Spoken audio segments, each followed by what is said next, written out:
Cleaning up Utah Lake.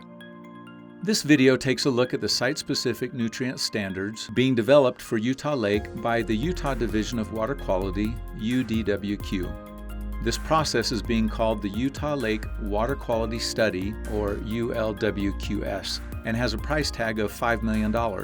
Everyone is interested in cleaning up the lake, and this initiative generates some key questions. What was Utah Lake like at its best? What is its present condition? What can the lake become? Research is underway to answer these questions. What is TSSD? TSSD stands for Timpanogos Special Service District. We clean the sewer water for you and the over 250,000 people in this growing community in northern Utah County.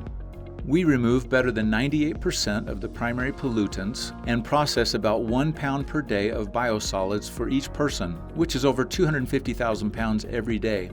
The publicly owned treatment works, or POTWs, in Utah collaborated with UDWQ to set a reasonable and attainable level of discharging no more than 1 part per million phosphorus into the receiving water, such as Utah Lake. This resulted in a new Utah rule in 2015. By incorporating new processes, TSSD is achieving this standard in 2020 and currently removes over 80% of the phosphorus that comes into the plant. Calculations show that at the current growth rate, with these processes in place, the 2070 population will discharge the same amount of phosphorus to the lake as was measured in the 2015 population. This buys us time to do research.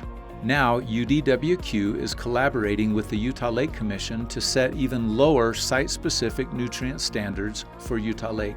This is the Utah Lake Water Quality Study. Will these levels achieve a cleaner lake? How will clean be measured?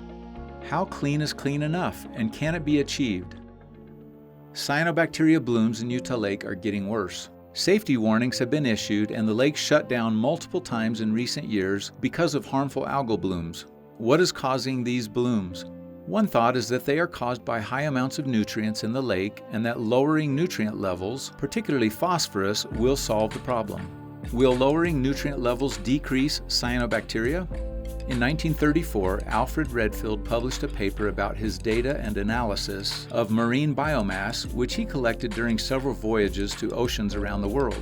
He found a remarkably constant ratio in the elemental composition of marine organic matter. The atomic ratios of phosphorus, nitrogen, and carbon were the same in all matter he tested, whether living or dead. The discovery was named after him as the Redfield ratio. The ratio is here simplified to P to N to C equals 1 to 10 to 100.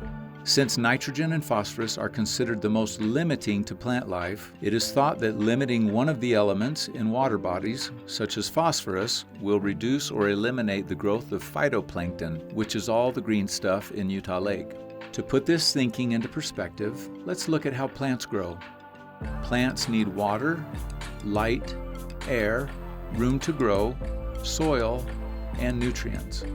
For phytoplankton, including both green algae and cyanobacteria in the lake to grow, they also require water, light, air, room to grow, and nutrients, but no soil, allowing them to grow much faster than trees or other crops. Phytoplankton use photosynthesis to produce oxygen. In fact, phytoplankton have been credited for our breathable atmosphere.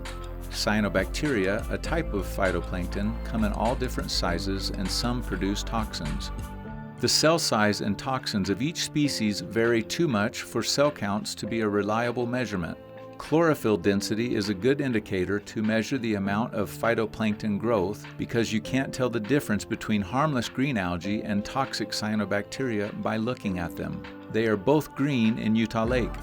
Directly testing for toxins is a good measurement for determining the toxin level in Utah Lake.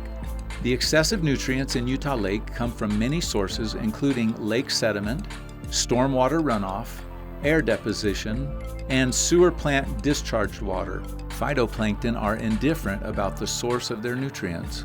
If we remove the nutrients from just one source, let's say treated sewer water, will it change how the lake functions? Warm temperatures and sunlight are also required for them to thrive, just like other crops. And just like other crops, phytoplankton do not thrive in the winter, even though nutrients are present year-round.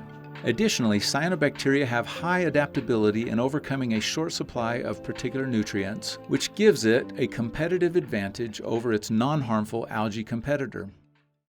What triggers an advisory or lake closure? With no federal guidance to rely upon, Utah set a low threshold in 2014 to protect the public from cyanobacteria toxins. Their standard uses cell counts and their toxins as opposed to just toxin levels. These standards were used to trigger Utah Lake advisories or closures in recent years.